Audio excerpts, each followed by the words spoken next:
Okay, before reading with you tonight, there are a couple of things that I want to point out.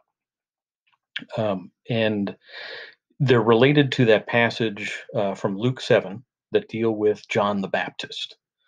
And the question is, are you the one who is to come, or should we expect someone else? One of the things that I told you to pay attention to is the characterization of Marlowe and how he self characterizes. And so, with that in mind, I want to just point out a couple of things, and then we'll get started with the reading tonight. So, first of all, Marlowe is pointed out in this first chunk. Can't remember what page it's on, but it's paragraph 4. Marlowe sat cross legged right aft, leaning against the mizzenmast. He had sunken cheeks, a yellow complexion,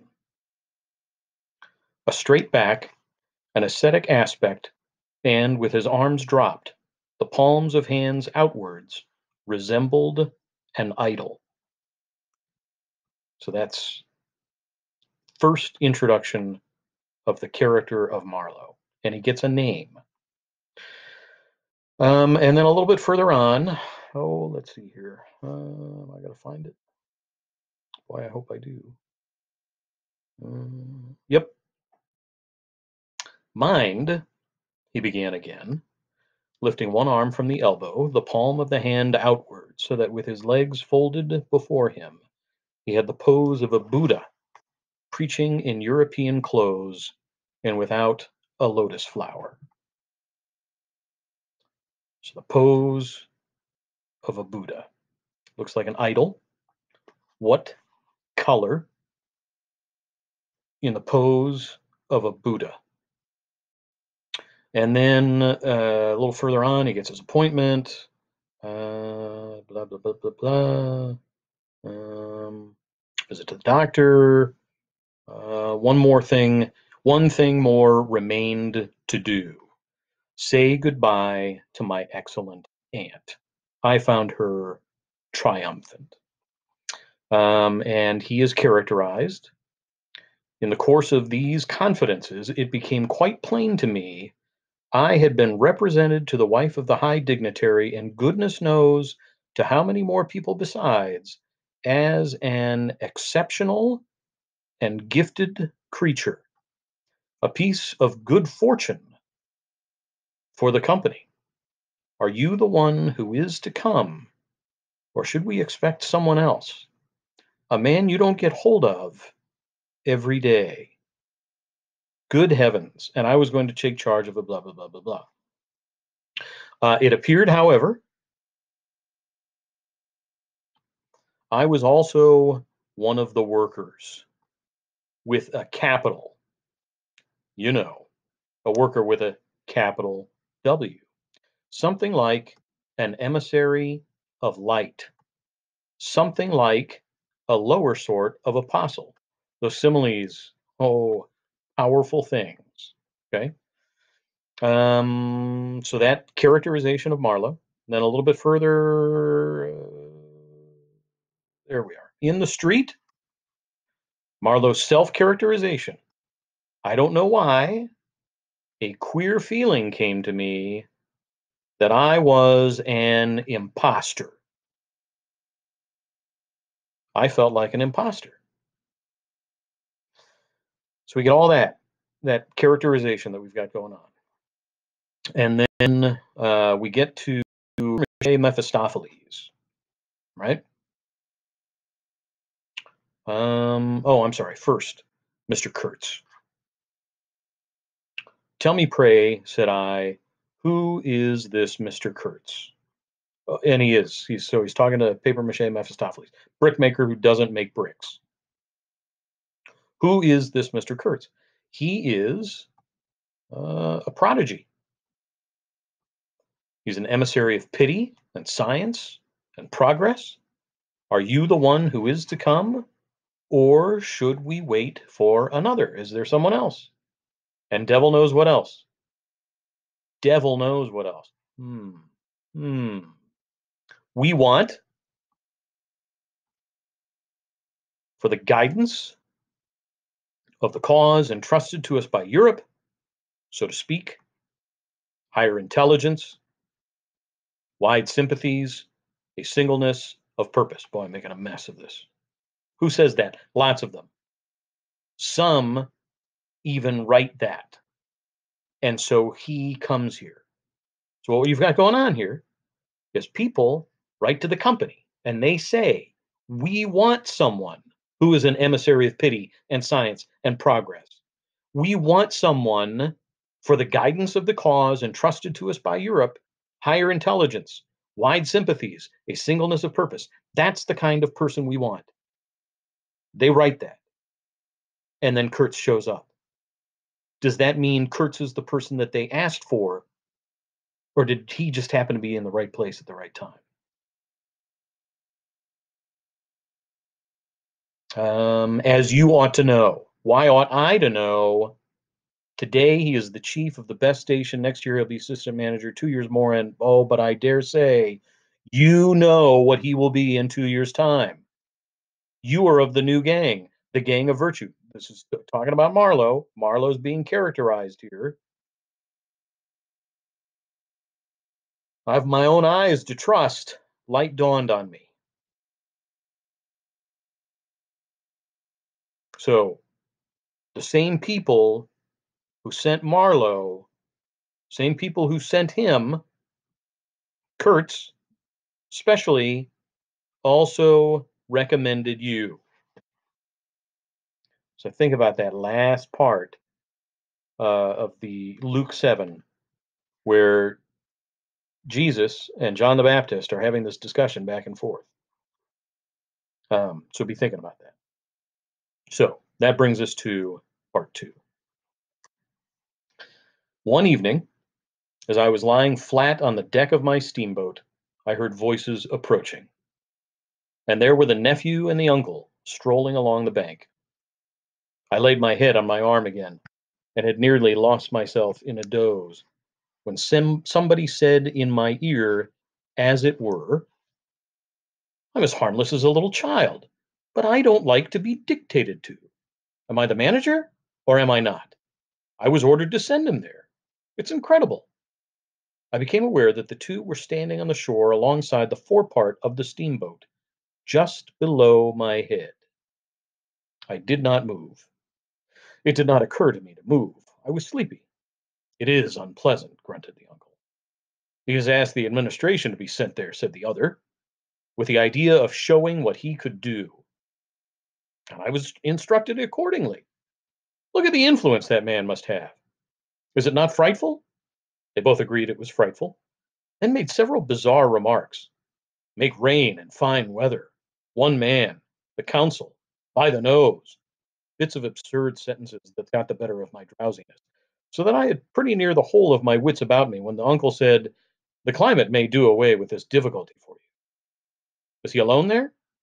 Yes, answered the manager. He sent his assistant down the river with a note to me in these terms: clear this poor devil out of the country, and don't bother sending more of that sort. I'd rather be alone than have the kind of men you can dispose of with me. It was more than a year ago. Can you imagine such impudence? Anything since then? Asked the other hoarsely. Ivory, jerked the nephew. Lots of it. Prime sort. Lots. Most annoying. From him. And with that? Questioned the heavy rumble. Invoice was the reply fired out, so to speak. Then silence. They had been talking about Kurtz. They had been talking about Kurtz. And so we've got these several bizarre remarks within the paragraph that Marlowe can't quite put together, but I think he's beginning to put it together now. What does it mean to have somebody by the nose? Okay, so that's a question that I want you to think about, be able to answer. What does it mean to have someone by the nose? What does it mean for one man, Kurtz, to have the council by the nose? And what is the implication here? Make rain and fine weather. Is Kurtz in control of the weather? What kind of individual, what kind of being, what kind of creature is able to control the weather? Now, that's something you want to think about.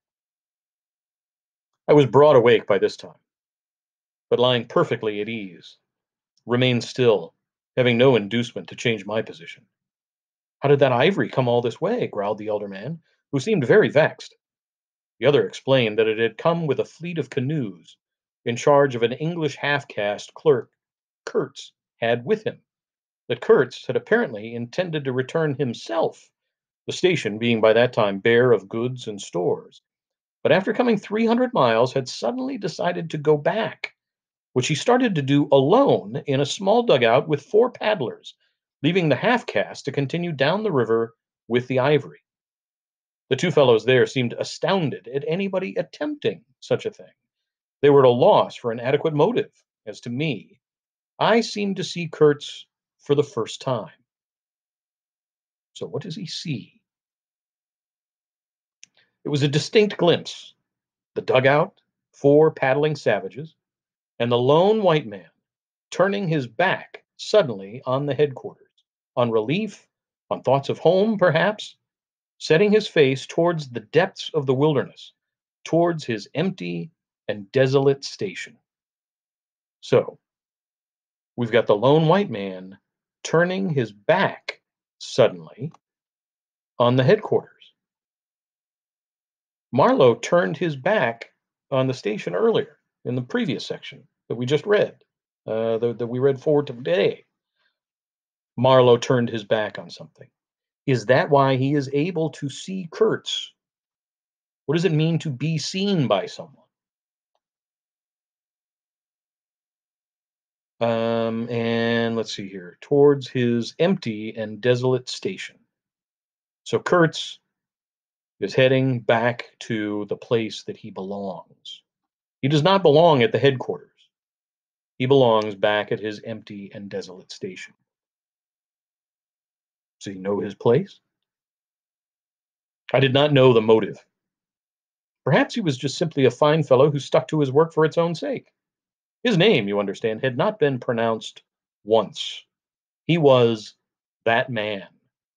The half-caste, who as far as I could see had conducted a difficult trip with great prudence and pluck, was invariably alluded to as that scoundrel.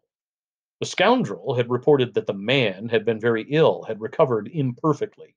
The two below me moved away then a few paces and strolled back and forth at some little distance. I heard military post, doctor, 200 miles, quite alone now, unavoidable delays, 9 months, no news, strange rumors. They approached again, just as the manager was saying, no one, as far as I know, unless a species of wandering trader, a pestilential fellow, snapping ivory from the natives.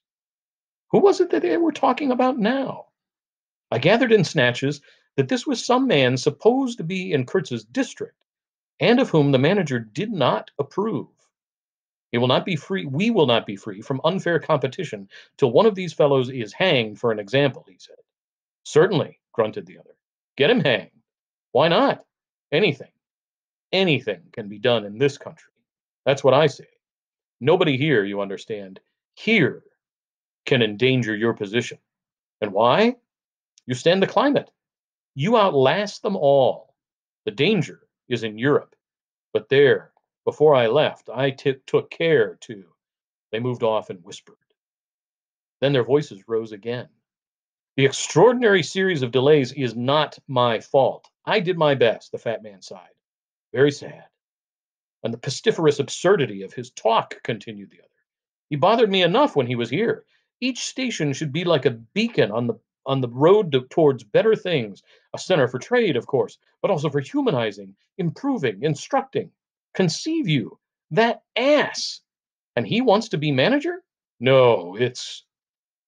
So this is very curious. He bothered me. The pestiferous absurdity of his talk. He bothered me enough when he was here. Each station should be like a beacon on the road towards better things. Sounds like Marlowe's aunt. A center for trade, of course, but also for humanizing, improving, instructing. Conceive you, that ass. And he wants to be manager. No, it's. Here he got choked by excessive indignation, and I lifted my head the least bit. I was surprised to see how near they were, right under me. Could have spat upon their hats. They were looking on the ground, absorbed in thought. The manager was switching his leg with a slender twig. His sagacious relative lifted his head. "You have been well since you came out this time?" he asked. The other gave a start. "Who, I? Oh, like a charm, but the rest, oh my goodness, all sick. They die so quick, too. But I haven't the time to send them out of the country. It's incredible." "Hmm, just so," grunted the uncle. "Ah, my boy, trust to this, I say. Trust to this." I saw him extend his short flipper of an arm for a gesture that took in the forest, creek, the mud, the river, seemed to beckon with a dishonoring flourish before the sunlit face of the land, a treacherous appeal to the lurking death, to the hidden evil, to the profound darkness of its heart. Hmm, well, that sounds familiar. Darkness of its heart. It was so startling that I leaped to my feet and looked back at the edge of the forest, as though I had expected an answer of some sort to that black display of confidence. You know the foolish notions that come to one sometimes. The high stillness confronted these two figures with its ominous patience, waiting for the passing away of a fantastic invasion. Now, what is the fantastic invasion again? You know, right? And the idea that you can do anything out here, right? That the uncle says to the manager, "You can do anything out here." That it's a callback to the hippo and the threat of the brickmaker and the hippo. How, again, is the hippo a threat on Marlowe's life? I want you to think about that, the answer to that question. They swore aloud together, out of sheer fright, I believe. Then, pretending not to know anything of my existence, turned back to the station. The sun was low, and leaning forward side by side, they seemed to be tugging painfully uphill, their two ridiculous shadows of unequal length that trailed behind them slowly over the tall grass without bending a single blade. In a few days, the Eldorado expedition went into the patient wilderness that closed upon it as the sea closes over a diver. Long afterwards, the news came that all the donkeys were dead. I know nothing as to the fate of the less valuable animals. I love this sentence so much. They, no doubt, like the rest of us, found what they deserved. I did not inquire. I was then rather excited at the prospect of meeting Kurtz very soon. When I say very soon, I mean it comparatively. It was just 2 months from the day we left the creek when we came to the bank below Kurtz's station. Who are the less valuable animals? What are the less valuable animals? Long afterwards, the news came that all the donkeys were dead. I know nothing as to the fate of the less valuable animals. Going up that river was like traveling back to the earliest beginnings of the world when vegetation rioted on the earth and the big trees were kings. An empty stream, a great silence, an impenetrable forest. The air was warm, thick, heavy, sluggish. There was no joy in the brilliance of sunshine. The long stretches of the waterway ran on, deserted into the gloom of overshadowed distances. On silvery sandbanks, hippos and alligators sunned themselves side by side. The broadening waters flowed through a mob of wooded islands. You lost your way on that river as you would in a desert, and butted all day long against shoals, trying to find the channel till you thought yourself bewitched and cut off forever from everything you had known once, somewhere far away, in another existence, perhaps. There were moments when one's past came back to one. Many of you have written about this. You've written about this when talking about we grow accustomed to the dark. We could certainly think about Felix. We could think about Prospero. There were moments when one's past came back to one, as it will sometimes when you have not a moment to spare for yourself, but it came in the shape of an unrestful and noisy dream, remembered with wonder amongst the overwhelming realities of this strange world of plants and water and silence. And the stillness of life did not in the least resemble a peace. It was the stillness of an implacable force brooding over an inscrutable intention. There's more brooding. It looked at you with a vengeful aspect. I got used to it afterwards. I did not see it anymore. I had no time. I had to keep guessing at the channel. I had to discern, mostly by inspiration, the signs of hidden banks. I watched for sunken stones. I was learning to clap my teeth smartly before my heart flew out when I shaved by a fluke some infernal sly old snag that would have ripped the life out of the tin pot steamboat and drowned all the pilgrims. I had to keep a lookout for the signs of dead wood we could cut up in the night for the next day's steaming. When you have to attend to things of that sort, to the mere incidents of the surface, the reality, the reality, I tell you, fades. The inner truth is hidden, luckily, luckily. But I felt it all the same.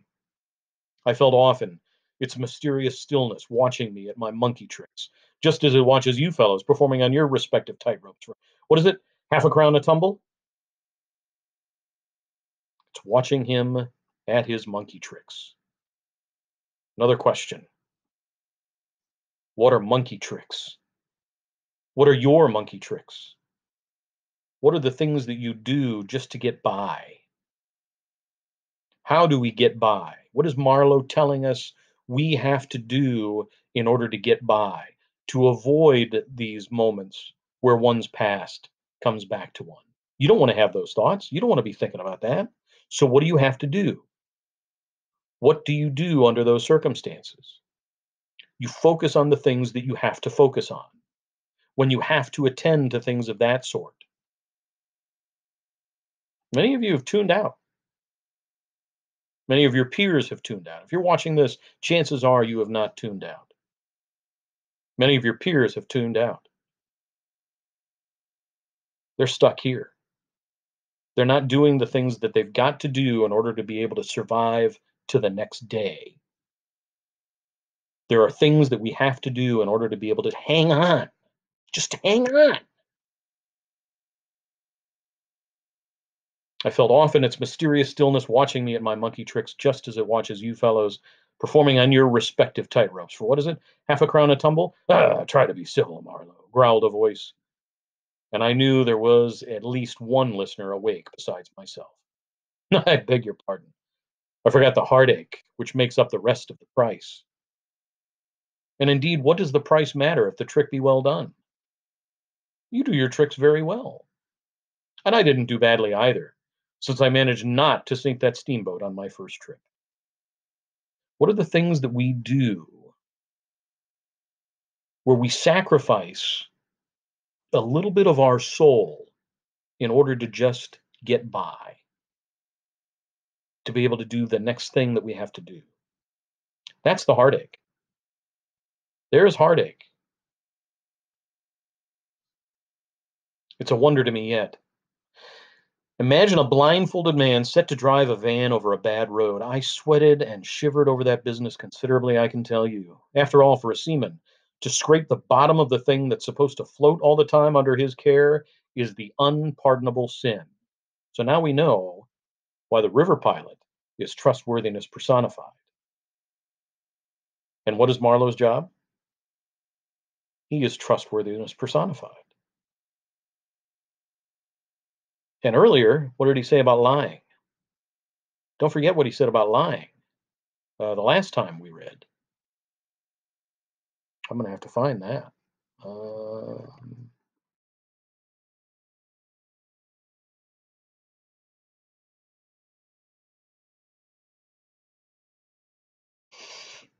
mm, with lies. And we got flies. There it is. It's the paragraph that refers to the paper mache Mephistopheles. You know, I hate, detest, and can't bear a lie. Not because I'm straighter than the rest of us, but simply because it appalls me. There's a taint of death, a flavor of mortality in lies, which is exactly what I hate and detest in the world. What I want to forget. It makes me miserable and sick, like biting something rotten would do. Temperament, I suppose. So Marlowe doesn't like lies, and he's a riverboat pilot. Trustworthiness personified. So let's see here. Beg your pardon. Do your tricks very well. I sweated and shivered over that business considerably, I can tell you. After all, for a seaman to scrape the bottom of the thing that's supposed to float all the time under his care is the unpardonable sin. No one may know of it, but you never forget the thump, eh? A blow on your very heart. You remember it. You dream of it. You wake up at night and think of it years after and go hot and cold all over. I don't pretend to say that steamboat floated all the time. More than once, she had to wade for a bit with 20 cannibals splashing around and pushing. We'd enlisted some of these chaps on the way for a crew. Fine fellows, cannibals, in their place. They were men one could work with, and I'm grateful to them. And after all, they did not eat each other before my face. They had brought along a provision of hippo meat which went rotten and made the mystery of the wilderness stink in my nostrils. Phew, I can sniff it now. I had the manager on board and 3 or 4 pilgrims with their staves all complete. Sometimes we came upon a station close by the bank, clinging to the skirts of the unknown, and the white men rushing out of a tumble-down hovel with great gestures of joy and surprise and welcome seemed very strange, had the appearance of being there, held there captive by a spell. The word ivory would ring in the air for a while, and on we went again into the silence, along empty reaches, round the still bends, between the high walls of our winding way, reverberating in hollow claps, the ponderous beat of the stern wheel. Trees, trees, millions of trees, massive, immense, running up high, and at their foot, hugging the bank against the stream, crept the little begrimed steamboat, like a sluggish beetle crawling on the floor of a lofty portico. It made you feel very small, very lost, and yet it was not altogether depressing, that feeling.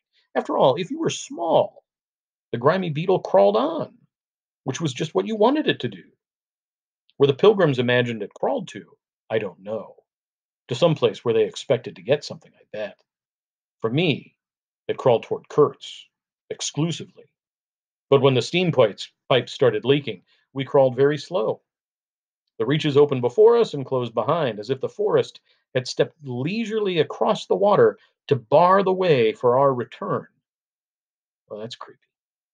We penetrated deeper and deeper into the heart of darkness. Oh, there it is.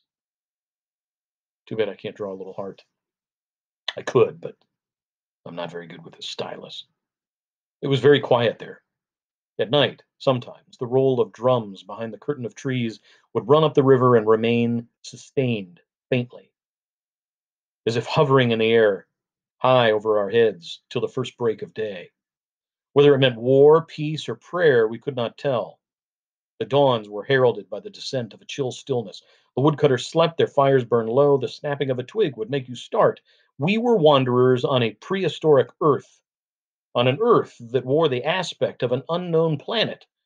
We could have fancied ourselves the first of men taking possession of an accursed inheritance, to be subdued at the cost of profound anguish and excessive toil. That bit reminds me of Pirates of the Caribbean, first movie. But suddenly, as we struggled round a bend, there would be a glimpse of rush walls, of peaked grass roofs, a burst of yells, a whirl of black limbs, a mass of hands clapping, of feet stamping, of bodies swaying, of eyes rolling under the droop of heavy and motionless foliage. The steamer toiled along slowly on the edge of a black and incomprehensible frenzy. The prehistoric man was cursing us, praying to us, welcoming us. Who could tell? We were cut off from the comprehension of our surroundings. We glided past like phantoms, wondering and secretly appalled as sane men would be before an enthusiastic outbreak in a madhouse. We could not understand because we were too far, and could not remember because we were traveling in the night of first ages, of those ages that are gone, leaving hardly a sign and no memories. The earth seemed unearthly.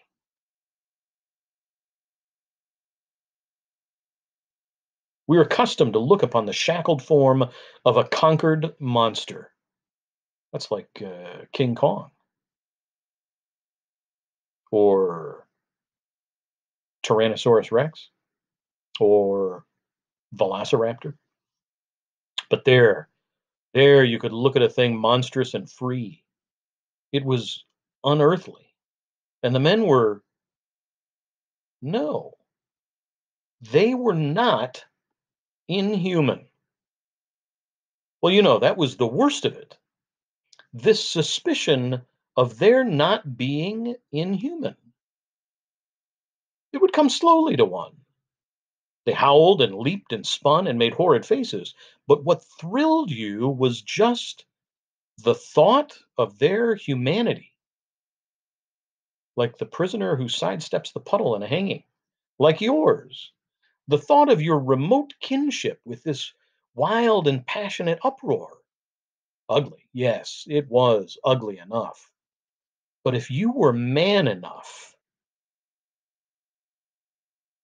you would admit to yourself that there was in you just the faintest trace of a response to the terrible frankness of that noise. A dim suspicion of there being a meaning in it which you so remote from the first night of ages could comprehend. And why not? The mind of man is capable of anything because everything is in it, all the past as well as all the future. What was there after all? Joy, fear, sorrow, devotion, valor, rage, who can tell? But truth, truth, stripped of its cloak of time. Let the fool gape and shudder. The man knows and can look on without a wink, but he must at least be as much of a man as these on the shore. He must meet that truth with his own true stuff, with his own inborn strength. Principles won't do. Acquisitions, clothes, pretty rags, rags that would fly off at the first good shake. No, you want a deliberate belief. An appeal to me in the fiendish row, is there? Very well, I hear, I admit. But I have a voice too, and for good or evil, mine is the speech that cannot be silenced. So this is Marlowe's talking, right? Don't forget, Marlowe's talking to his friends. And he's talking about the natives. Let me resituate myself here. So he's talking about the natives and how they strike him as being human. And this bit of business here, an appeal to me in this fiendish row, is there? So that means somebody else who's on the boat in London listening to Marlowe's story right now is, trying to get Marlowe, oh, hold on a minute. And Marlowe's, I hear you, but I have a voice. I have to tell this. I cannot be silenced. Of course, a fool, what with sheer fright and the fine sentiments, is always safe. Who's that grunting? Who's that grunting? So again, Marlowe is talking to one of his friends who's grunting. They're like, I don't want to hear this story anymore. I'm tired of this story. This is it. You've gone too far. You wonder I didn't go ashore for a howling dance? Well, no, I didn't. Fine sentiments, you say? Fine sentiments be hanged. I had no time. I had to mess about with white lead and strips of woolen blanket, helping to put bandages on those leaky steam pipes, I tell you. I had to watch the steering and circumvent those snags and get the tin pot along by hook or by crook. So why does Marlowe not join them? He's telling us he would have. He would have joined the natives. He was tempted to. But there was surface truth enough in these things to save a wiser man. How does Marlowe characterize himself? Is he a wise man or is he not a wise man? And between whiles, I had to look after the savage who was fireman. He was an improved specimen. He could fire up a vertical boiler. He was there below me, and upon my word, to look at him was as edifying as seeing a dog in a parody of breeches and a feather hat walking on his hind legs. A few months of training had done for that really fine chap. He squinted at the steam gauge and at the water gauge with an evident effort of intrepidity. And he had filed teeth, too, the poor devil, and the wool of his pate shaved into queer patterns and 3 ornamental scars on each of his cheeks. He ought to have been clapping his hands and stamping his feet on the bank. Instead of which, he was hard at work, a thrall to strange witchcraft, full of improving knowledge. He was useful because he had been instructed. And what he knew was this: that should the water in this transparent thing disappear, the evil spirit inside the boiler would get angry through the greatness of his thirst and take a terrible vengeance. So he sweated and fired up and watched the glass fearfully, with an impromptu charm made of rags tied to his arm and a piece of polished bone as big as a watch stuck flatways through his lower lip, while the wooded bank slipped past us slowly. The short noise was left behind, the interminable miles of silence, and we crept on towards Kurtz. But the snags were thick. The water was treacherous and shallow. The boiler seemed indeed to have a sulky devil in it, and thus neither that fireman nor I had any time to peer into our creepy thoughts. Some 50 miles below the inner station, we came upon a hut of reeds, an inclined and melancholy pole with, with the unrecognizable tatters of what had been a flag of some sort flying from it, and a neatly stacked woodpile. This was unexpected. We came to the bank and on the stack of firewood found a flat piece of board with some faded pencil writing on it. When deciphered, it said, "Wood for you. Hurry up. Approach cautiously." There was a signature, but it was illegible, not Kurt's. A much longer word. Hurry up. Where? Up the river? Approach cautiously. We had not done so, but the warning could not have been meant for the place where it could only be found after approach. Something was wrong above. Don't forget, they're going up river. They're not going down river. They've got to paddle up river. So they're going against the current. Something was wrong above, but what and how much? That was the question. We commented adversely upon the imbecility of that telegraphic style. The bush around said nothing. It would not let us look very far either. A torn curtain of red twill hung in the doorway of the hut and flapped sadly in our faces. The dwelling was dismantled. But we could see a white man had lived there not very long ago. There remained a rude table, a plank on two posts, a heap of rubbish reposed in a dark corner, and by the door I picked up a book. It had lost its covers. The pages had been thumbed into a state of extremely dirty softness, but the back had been lovingly stitched afresh with white cotton thread, which looked clean yet. It was an extraordinary find. Its title was An Inquiry into Some Points of Seamanship by a man, Towson, some such name, master in His Majesty's Navy. The matter looked dreary reading enough, with illustrative diagrams and repulsive tables of figures. The copy was 60 years old. I handled this amazing antiquity with the greatest possible tenderness, lest it should dissolve in my hands. Within, Towson, or Towser, was inquiring earnestly into the breaking strain of ships' chains and tackle and other such matters. Not a very enthralling book, but at the first glance you could see there was a singleness of intention, an honest concern for the right way of going to work, which made these humble pages, thought out so many years ago, luminous with another than a professional light. The simple old sailor, with this talk of chains and purchases, made me forget the jungle and the pilgrims and a delicious sensation of having come upon something unmistakably real. So, this honest concern for the right way of going to work. So, again, this business of work that Marlowe keeps referring to. He's got tremendous respect of work, I don't know, the American dream, right? Even though this has nothing to do with the American dream. And this delicious sensation of having come upon something unmistakably real. Such a book being there was wonderful enough, but still more astounding were the notes penciled in the margin and plainly referring to the text. I couldn't believe my eyes. They were in cipher. Yes, it looked like cipher. Fancy a man lugging with him a book of that description into this nowhere and studying it and making notes in cipher at that. It was an extravagant mystery. I'd been dimly aware for some time of a worrying noise, and when I lifted my eyes, I saw the woodpile was gone, and the manager, aided by all the pilgrims, was shouting at me from the riverside. I slipped the book into my pocket. I assure you, to leave off reading was like tearing myself away from the shelter of an old and solid friendship. I started the lame engine ahead. "It must be this miserable traitor, this intruder," exclaimed the manager, looking back malevolently at the place we had left.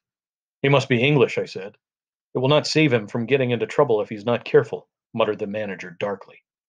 I observed with assumed innocence that no man was safe from trouble in this world. Oh, if only that were true, right? The current was more rapid now. The steamer seemed at her last gasp. The stern wheel flopped languidly, and I caught myself listening on tiptoe for the next beat of the boat. For in sober truth, I expected the wretched thing to give up every moment. It was like watching the last flickers of a life. But still, we crawled. Sometimes I would pick out a tree a little way ahead to measure our progress towards Kurtzbai, but I lost it invariably before we got abreast. To keep the eyes so long on one thing was too much for human patience. Well, that sounds familiar. The manager displayed a beautiful resignation. I fretted and fumed and took to arguing with myself whether or no I would talk openly with Kurtz.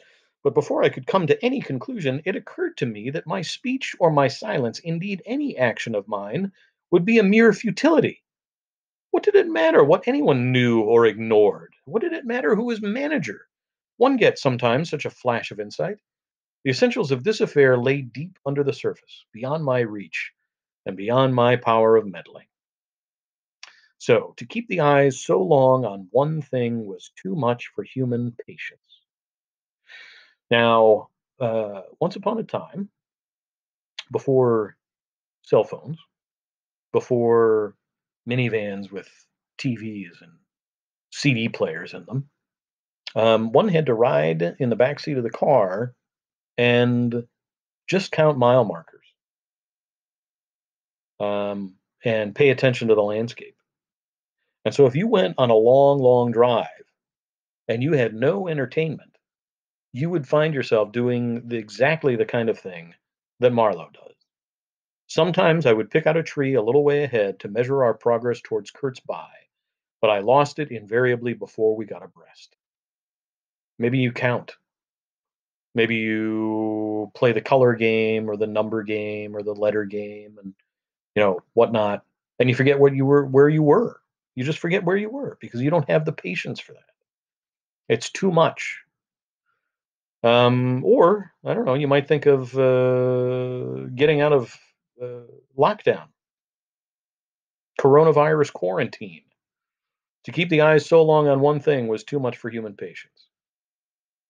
The manager displayed a beautiful resignation. He was beautifully resigned. What does that look like? Man, what does that look like? Toward the evening of the second day, we judged ourselves about 8 miles from Kurtz's station. I wanted to push on, but the manager looked grave and told me the navigation up there was dangerous, that it would be advisable, the sun being very low already, to wait where we were till next morning. Moreover, he pointed out that if the warning to approach cautiously were to be followed, we must approach in daylight, not at dusk or in the dark. This was sensible enough. 8 miles meant nearly 3 hours steaming for us, and I could also see suspicious ripples at the upper end of the reach. Nevertheless, I was annoyed beyond expression at the delay, and most unreasonably too, since one night more could not matter much after so many months.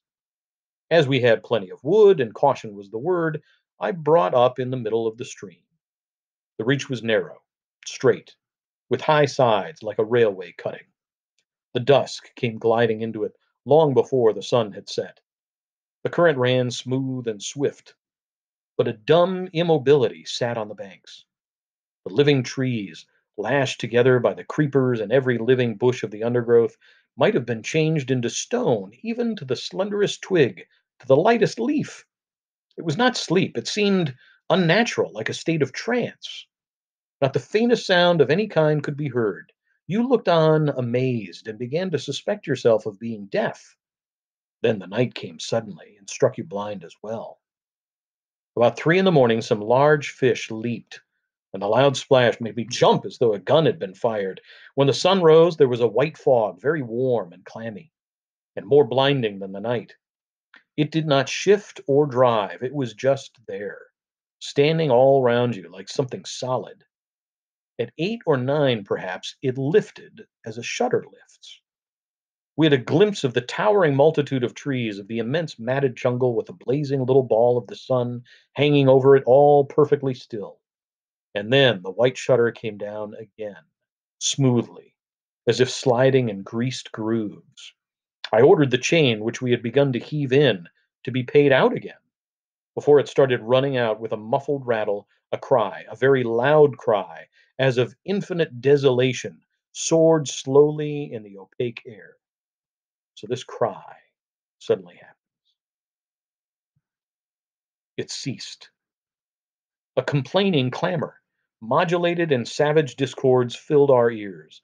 The sheer unexpectedness of it made my hair stir under my cap. I don't know how it struck the others. To me, it seemed as though the mist itself had screamed.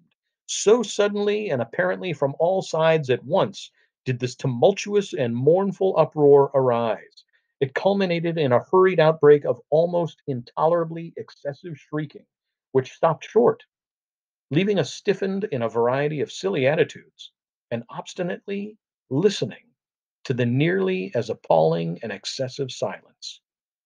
"Good God, what is the meaning?" stammered at my elbow one of the pilgrims, a little fat man with sandy hair and red whiskers, who wore side spring boots and pink pajamas tucked into his socks. Two others remained open mouthed a while, open mouthed a while minute. That doesn't make sense. Must be whole, maybe, perhaps? I don't know what it says in your text.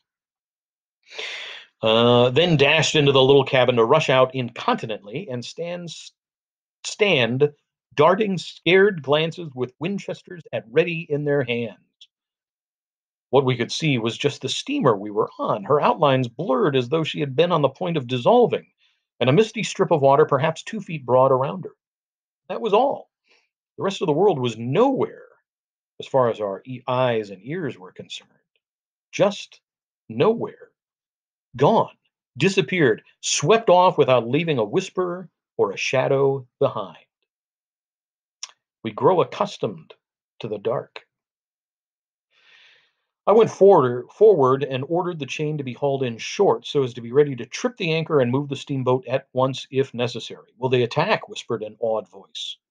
"We will all be butchered in this fog," murmured another. The faces twitched with the strain. The hands trembled slightly, the eyes forgot to wink. It was very curious to see the contrast of expressions of the white men and of the black fellows of our crew, who were as much strangers to that part of the river as we, though their homes were only 800 miles away. The whites, of course, greatly discomposed, had besides a curious look of being painfully shocked by such an outrageous row. The others had an alert, naturally interested expression, but their faces were essentially quiet, even those of the one or two who grinned as they hauled at the chain. Several exchanged short, grunting phrases, which seemed to settle the matter to their satisfaction. Their headman, a young, broad chested black, severely draped in dark blue fringed cloths, with fierce nostrils, and his hair all done up artfully in oily ringlets, stood near me. "Aha!" I said, "just for good fellowship's sake." "Catch him!" he snapped, with a bloodshot widening of his eyes and a flash of sharp teeth. "Catch him! Give him to us!" "To you, eh?" I asked. "What would you do with him?" "Eat him!" he said curtly, and leaning his elbow on the rail, looked out into the fog in a dignified and profoundly pensive attitude. I would no doubt have been properly horrified had it not occurred to me that he and his chaps must be very hungry, that they must have been growing increasingly hungry for at least this month past. They had been engaged for 6 months. I don't think a single one of them had any clear idea of time, as we at the end of countless ages have. They still belonged to the beginnings of time, had no inherited experience to teach them, as it were. And of course, as long as there was a piece of paper written over in accordance with some farcical law or other, made down the river,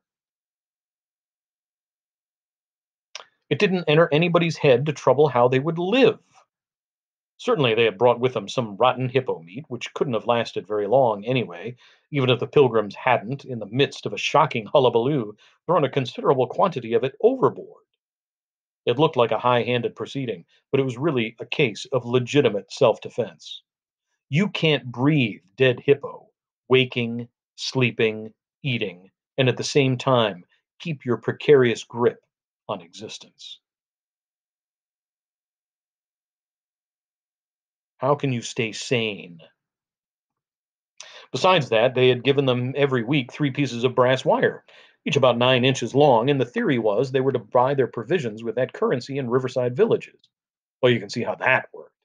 There were either no villages, or the people were hostile, or the director, who, like the rest of us, fed out of tins with an occasional old ego thrown in, didn't want to stop the steamer for some more or less recondite reason.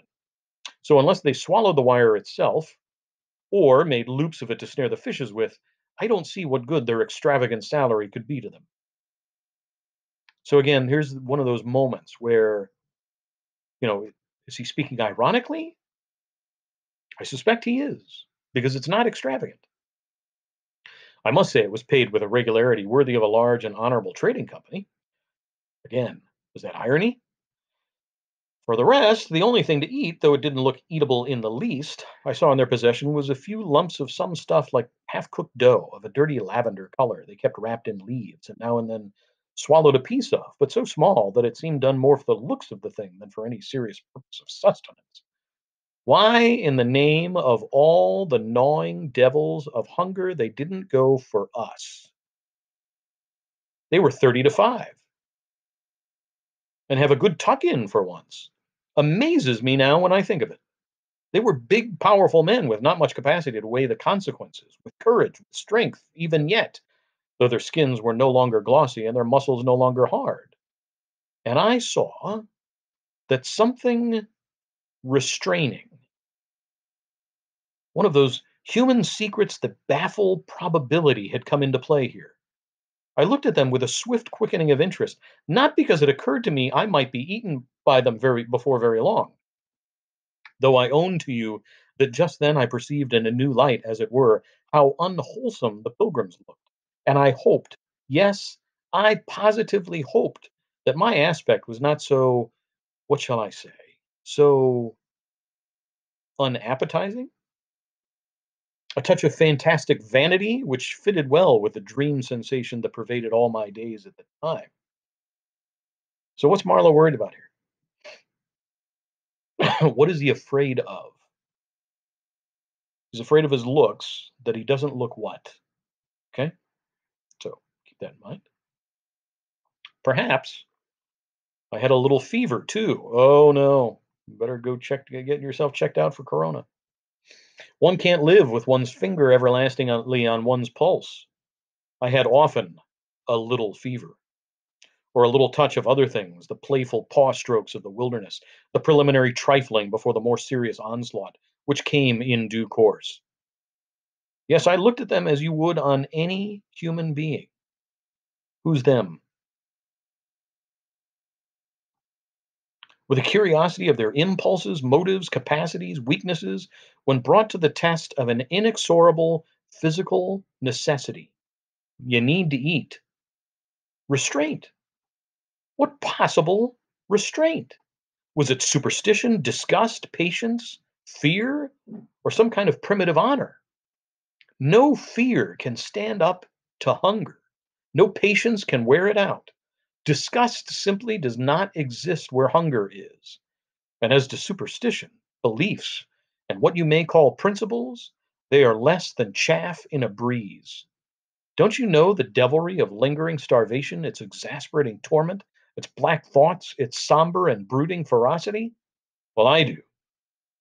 It takes a man all his inborn strength to fight hunger properly.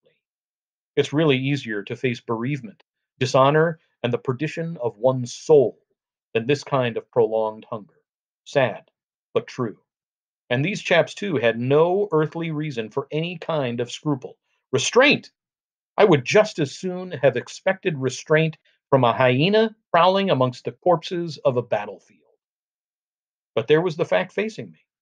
The fact dazzling to be seen like the foam on the depths of the sea, like a ripple on an unfathomable enigma. A mystery greater when I thought of it than the curious, inexplicable note of desperate grief in this savage clamor that had swept by us on the riverbank, behind the blind whiteness of the fog. The cannibals who would ordinarily eat people have shown restraint. Two pilgrims were quarreling in hurried whispers as to which bank. Left. No, no. How can you? Right, right, of course. It is very serious, said the manager's voice behind me. I would be desolated if anything should happen to Mr. Kurtz before we came up. I looked at him and had not the slightest doubt he was sincere. He was just the kind of man who would wish to preserve appearances. That was his restraint. Don't forget, the manager hates Mr. Kurtz. But when he muttered something about going on at once, I did not even take the trouble to answer him. I knew, and he knew, that it was impossible. Were we to let go our hold of the bottom, we would be absolutely in the air, in space. We wouldn't be able to tell where we were going to, whether up or downstream or across, till we fetched against one bank or the other. And then we wouldn't know at first which it was. Of course, I made no move. I had no mind for a smash up. You couldn't imagine a more deadly place for a shipwreck. Whether we drowned at once or not, we were sure to perish speedily in one way or another. I authorize you to take all the risks, he said, after a short silence. I refuse to take any, I said shortly, which was just the answer he expected, though its tone might have surprised him. Well, I must defer to your judgment. You are captain, he said with marked civility. I turned my shoulder to him in sign of my appreciation and looked into the fog. How long would it last? It was the most hopeless lookout. The approach to this Kurtz, grubbing for ivory in the wretched bush, was beset by as many dangers as though he had been an enchanted princess sleeping in a fabulous castle. Will they attack, do you think? Asked the manager in a confidential tone. I did not think they would attack for several obvious reasons. The thick fog was one. If they left the bank in their canoes, they would get lost in it, as we would be if we attempted to move. Still, I had also judged the jungle of both banks quite impenetrable, and yet eyes were in it, eyes that had seen us.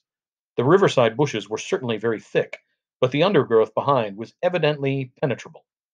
However, during the short lift, I had seen no canoes anywhere in the reach, certainly not abreast of the steamer.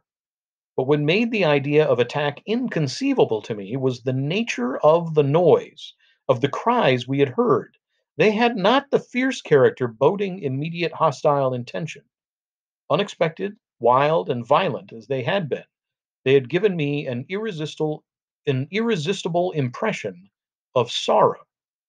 The glimpse of the steamboat had, for some reason, filled those savages with unrestrained grief. The danger, if any, I expounded, was from our proximity to a great human passion let loose. Even extreme grief may ultimately vent itself in violence, but more generally takes the form of apathy. You should have seen the pilgrims stare. They had no heart to grin or even to revile me, but I believe they thought me gone mad, with fright, maybe. I delivered a regular lecture. My dear boys, it was no good bothering. Keep a lookout? Well, you may guess I watched the fog for the signs of lifting as a cat watches a mouse, but for anything else, our eyes were of no more use to us than if we had been buried miles deep in a heap of cotton wool. It felt like it, too, choking, warm, stifling. Besides, all I said, though it sounded extravagant, was absolutely true to fact. What we afterwards alluded to as an attack was really an attempt at repulse. The action was very far from being aggressive. It was not even defensive in the usual sense. It was undertaken under the stress of desperation, and in its essence was purely protective. So again, he's telling us this story with hindsight, and so he has just told us that they are going to be attacked, but he wouldn't call it an attack. That ultimately it was an act of protection, self protection. It developed itself, I should say, 2 hours after the fog lifted, and its commencement was at a spot, roughly speaking, about a mile and a half below Kurtz's station. We just floundered and flopped round a bend when I saw an islet, a mere grassy hummock of bright green in the middle of the stream. It was the only thing of the kind, but as we opened the reach more, I perceived it was the head of a long sandbank, or rather of a chain of shallow patches stretching down the middle of the river. They were discolored, just awash, and the whole lot was seen just under the water, exactly as a man's backbone is seen, running down the middle of his back under the skin. Now, as far as I did see, I could go to the right or to the left of this. I didn't know either channel, of course. The banks looked pretty well alike. The depth appeared the same. But as I had been informed the station was on the west side, I naturally headed for the western passage. No sooner had we fairly entered it than I became aware it was much narrower than I had supposed. To the left of us there was the long, uninterrupted shoal, and to the right a high, steep bank heavily overgrown with bushes. Above the bush trees stood in serried ranks. The twigs overhung the current thickly, and from distance to distance a large limb of some tree projected rigidly over the stream. It was then well on in the afternoon. The face of the forest was gloomy, and a broad strip of shadow had already fallen on the water. In the shadow we steamed up, very slowly, as you may imagine. I sheered her well inshore, the water being deepest near the bank, as the sounding pole informed me. One of my hungry and forbearing friends was sounding in the bows just below me. The steamboat was exactly like a decked scow. On the deck there were two little teakwood houses with doors and windows. The boiler was in the fore end and the machinery right astern. Over the whole there was a light roof supported on stanchions. The funnel projected through that roof, and in front of the funnel a small cabin built of light planks served for a pilot house. It contained a couch, two camp stools, a loaded Martini Henry leaning in one corner, a tiny table, and the steering wheel. It had a wide door in front and a broad shutter on each side. All these were always thrown open, of course. I spent my days perched up there on the extreme fore end of that roof before the door. At night I slept, or tried to, on the couch. An athletic black, belonging to some coast tribe and educated by my poor predecessor, was the helmsman. He sported a pair of brass earrings, wore a blue cloth wrapper from the waist to the ankles, and thought all the world of himself. He was the most unstable kind of fool I had ever seen. He steered with no end of a swagger while you were by, but if he lost sight of you, he became instantly the prey of an abject funk, and would let that cripple of a steamboat get the upper hand of him in a minute.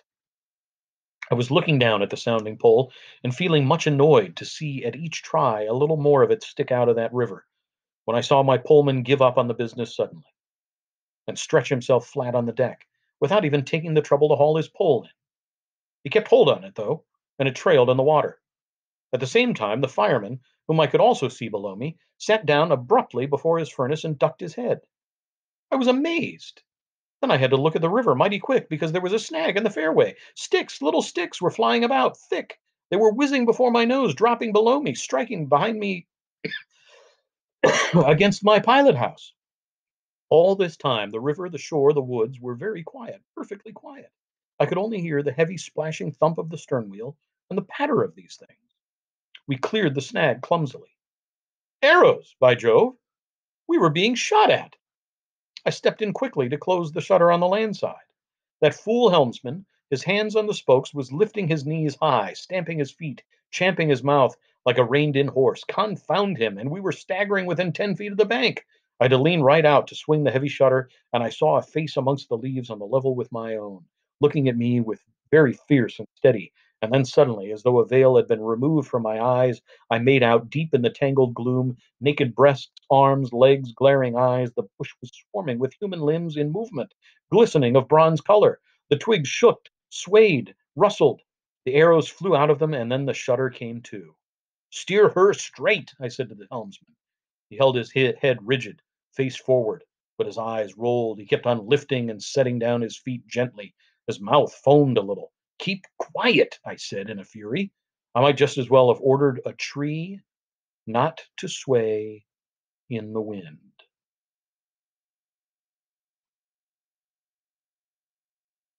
I darted out.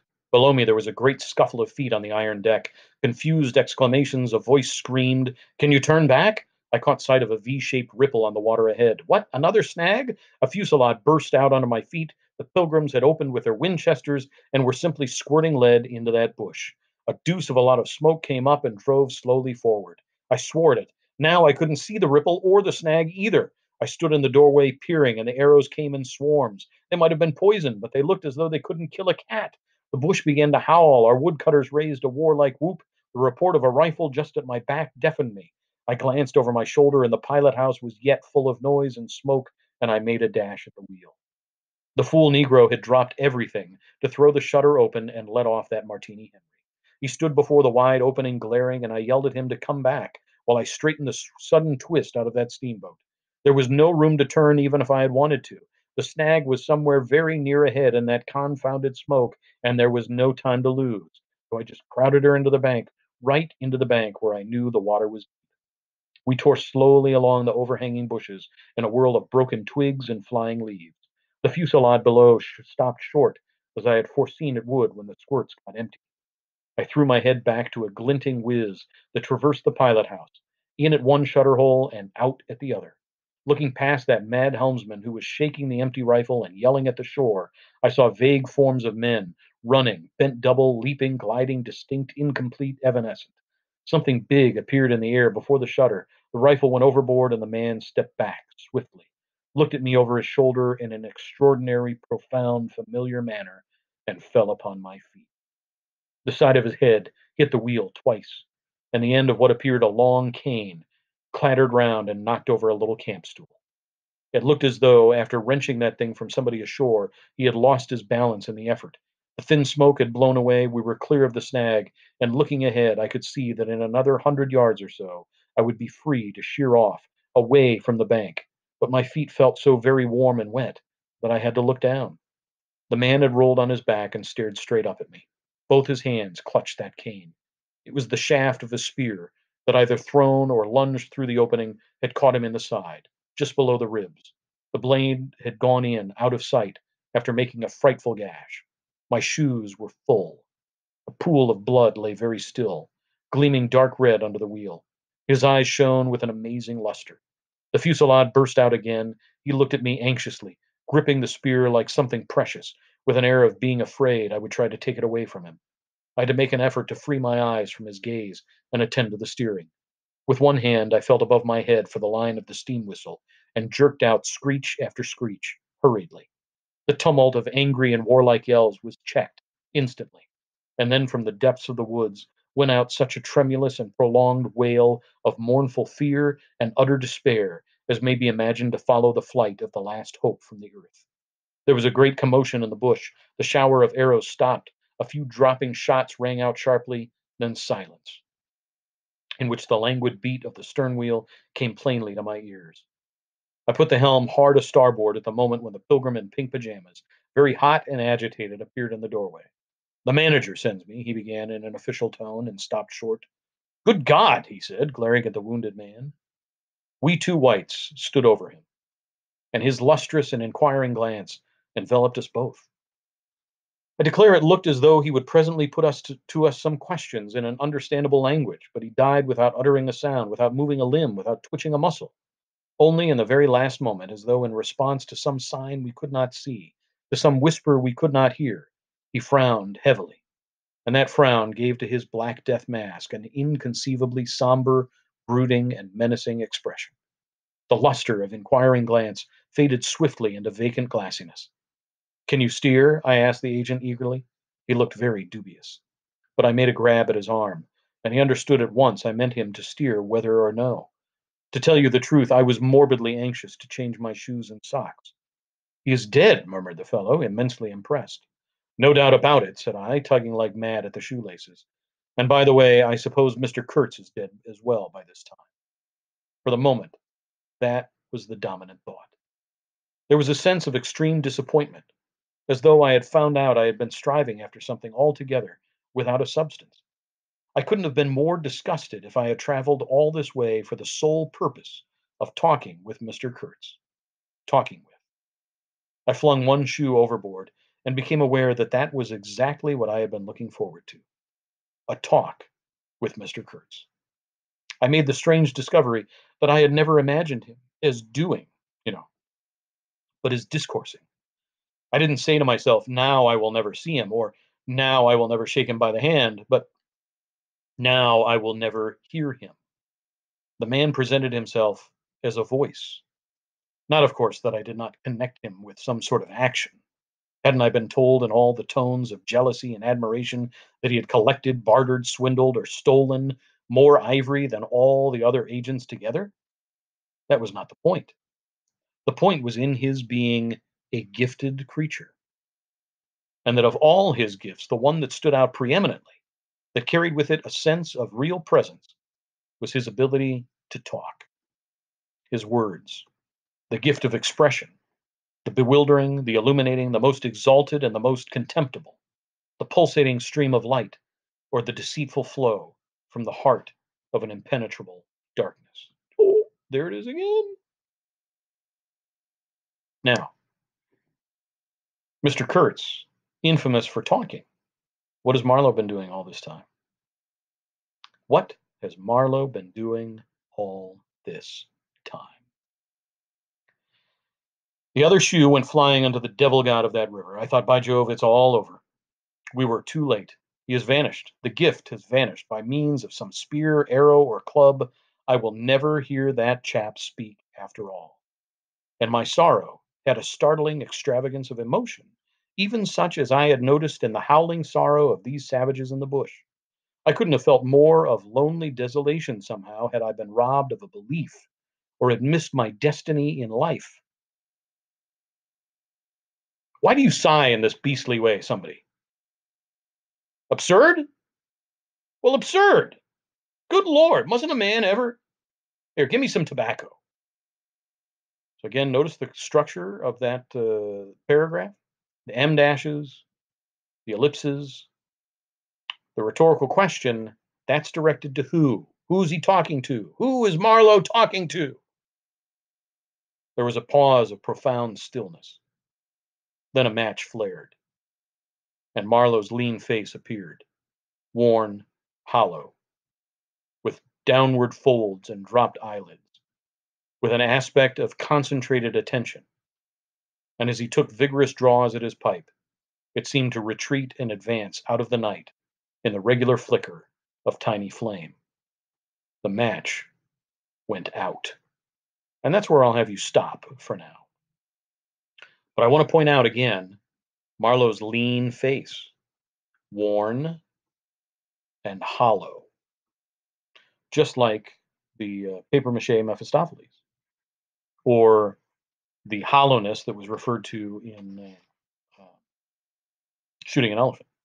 Let me see what page we're on. I believe it is.